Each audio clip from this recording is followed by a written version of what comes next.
دوستان سلام، به کریتکست خوش اومدین. تو این قسمت قراره در مورد زندگی اسکندر مقدونی، یکی از بزرگترین فرمانده‌های کل تاریخ بشر حرف بزنیم.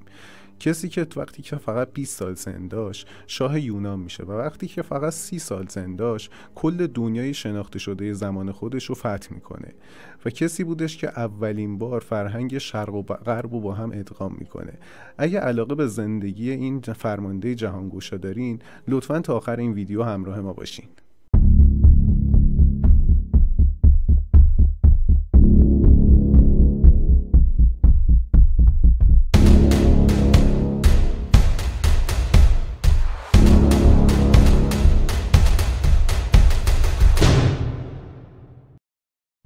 اسکندر تو سال 356 قبل میلاد تو پلا توی شهر توی مقدونیه به دنیا میاد.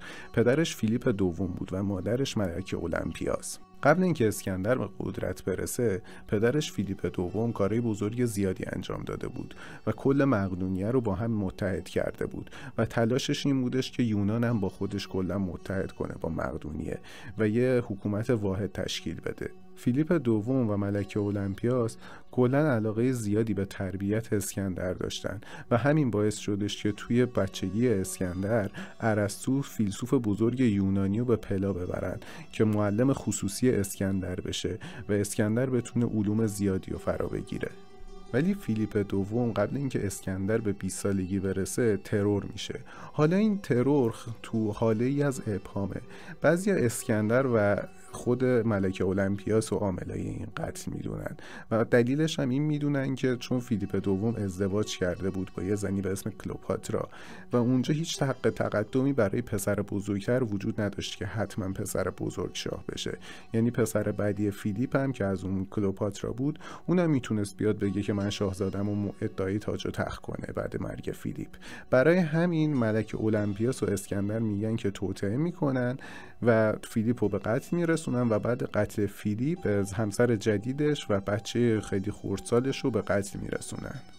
بعد قتل فیلیپ، اسکندر وقتی که به قدرت میرسه هنوز 20 سالش هم نشده بود که شاه مقدونیه میشه و تو چند تا حمله کل یونانو که ادامه راه پدرش بود، کل یونانو با هم و مقدونیه رو با هم متحد میکنه. ولی اسکندر به این راضی نبودش. اسکندر کل دنیا رو میخواست و میخواستش که امپراتوری هخامنشیان که بزرگترین امپراتوری اون دوره بود و شکست بده و خودش بشه امپراتور کل دنیا. و اسکندر توی زمان خیلی مناسب این تصمیم رو گرفته بود. چرا؟ چون توی اون دوره امپراتوری هخامنشیان از درون خیلی فاسد شده بود و اصلا یک پارچگی و اتحاد بین این امپراتوری وجود نداشت و خود داریوش هم یه آدم خیلی خوشگذرون بود و اصلا به امور دولتی هیچ توجهی نداشت و حدوداً تو سال 335 قبل میلاد اسکندر مقدونی با بهونه اینکه خشایارشا به یونان حمله کرده بود چند نسل گذشته و یونان رو ویران کرده بود، شروع میکنه لشکرکشی علیه امپراتوری هخامنشیانو. نبرد گرانیکوس که توی 334 قبل میلاد اتفاق میفته اولین روبرویی نیروهای مقدونیه و هخامنشیان بودش که خود داریوش توی این جنگ شرکت نداشت، ولی یه سری ساتراپا و داماد خودش رو به عنوان فرمانده برای این جنگ فرستاده بود که تو همین جنگ داماد داریوش هخامنشی توی نبرد تن به تن با اسکندر کشته میشه و به قتل میرسه. تازه بعد از نبرد گرانیکوس بودش که داریوش متوجه شدش که اسکندر مقدونی یه تهدید جدیه، واسه همین یه ارتش خیلی بزرگ تشکیل میده و تو سال 333 قبل میلاد دو ارتش تو مرز ترکیه و سوریه امروزی مقابل هم قرار میگیرن. منابع در مورد تعداد نفرات این دوتا ارتش حرفای خیلی متفاوتی میگن و یه سری از منابع حرفای خیلی عجیبی میزنن. یه سری رقمو میدن که اصلا با عقل جور در نمیاد، که میگن مثلا ارتش هخامنشیان 300,000 نفر بوده ولی ارتش مقدونیه 10,000 نفر بوده، 20,000 نفر بوده. و در مورد تلفات هم یه همچین اعداد و ارقام غیر قابل قبولی میگن. مثلا میگن که ارتش هخامنشیان 50,000 نفر ازش آدم مرد ولی مقدونیا فقط 100 تا کشته دادن، که اینا اصلا با عقل جور در نمیاد. ولی چیزی که مشخصه ارتش هخامنشیان به مراتب خیلی بزرگتر از ارتش مقدونیا بوده و میتونیم بگیم که شاید 2 برابر ارتش مقدونیا بودن. ولی این ارتش هیچ اتحادی نداشت و یکی از دلایل شکستشون هم همین نداشتن اتحاد بین سربازای هخامنشی بود. شب قبل نبرد داریوش پیغام برای اسکندر میفرسته و ازش میخوادش که باهاش صلح کنه و در قبال آسیای صغیر رو به اسکندر بده و اسکندر بیخیال این لشکرکشی و این جنگا بشه. و پارمنیون سردار اسکندر وقتی این پیغام رو میبینه به اسکندر میگه که این شرایط خیلی خوبیه و بیا این شرایط رو قبول کن. ولی اسکندر با اون تکبر و خودخواهی که داشته میگه که پارمنیون، من یه جایی تو بودم این شرایط رو قبول میکردم، ولی من اسکندرم و من این شرایط رو قبول نمیکنم و من کل آسیا و کل امپراتوری هخامنشیان رو میخوام.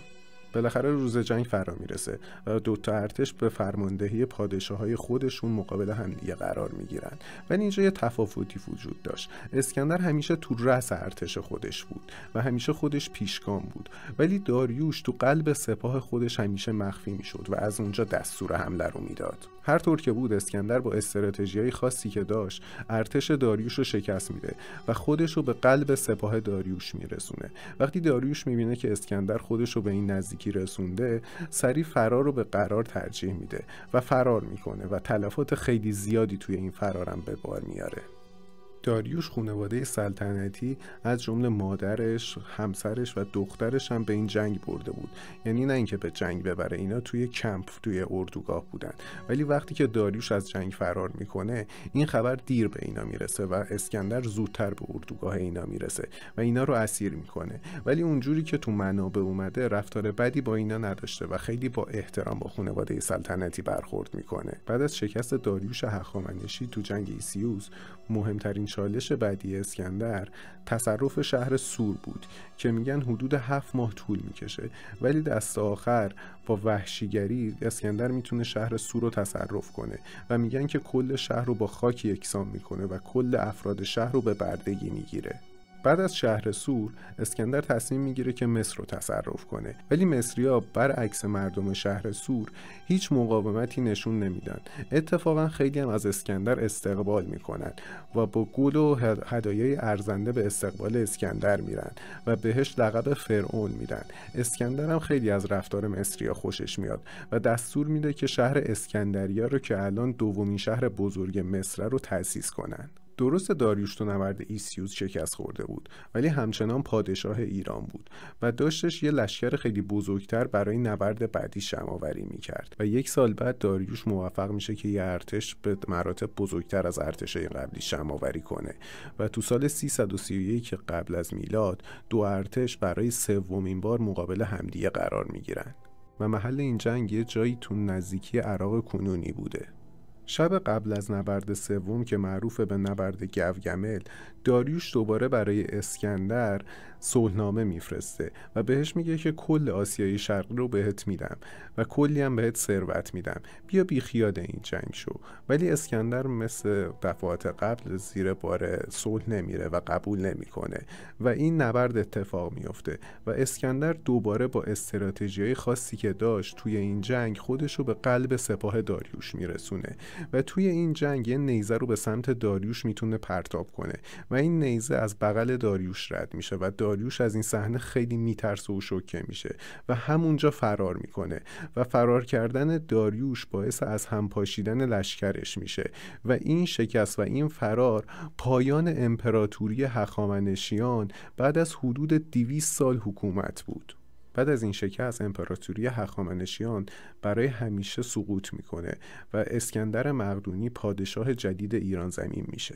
داریوش بعد این جنگ هنوز تسلیم نشده بود و سعی میکردش که یه لشکر دیگه جمع آوری کنه، ولی به دست یکی از سرداراش که ظاهراً پسرعموش بوده به قتل میرسه و بهش خیانت میشه. وقتی خبر مرگ داریوش سوم به اسکندر میرسه، اسکندر تو اوج ناباوری خودش رو به پیکر داریوش سوم میرسونه و مراسم خیلی سلطنتی برای مرگ داریوش برگزار میکنه. اسکندر علاقه خیلی زیادی هم به فرهنگ ایرانی پیدا کرده بود و مدت‌ها لباس ایرانی‌ها رو میپوشید و محافظای شخصیش هم از بین ایرانی‌ها انتخاب کرده بود. اسکندر بعد فتح ایران تازه میفهمه یه سرزمینی به اسم هند وجود داره.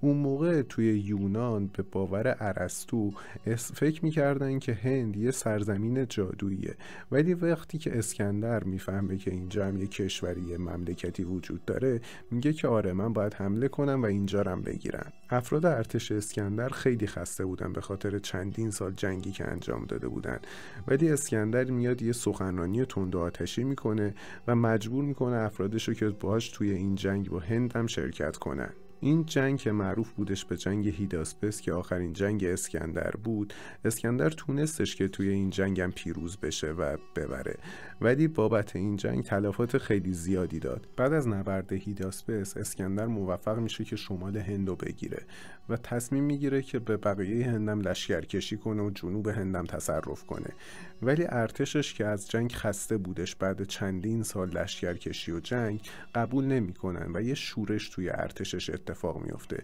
وقتی که اسکندر میبینه اوضاع دیگه خیلی خرابه و ارتشش به حرفش گوش نمیدن و خیلی خستن، تصمیم میگیره که به خونه برگرده.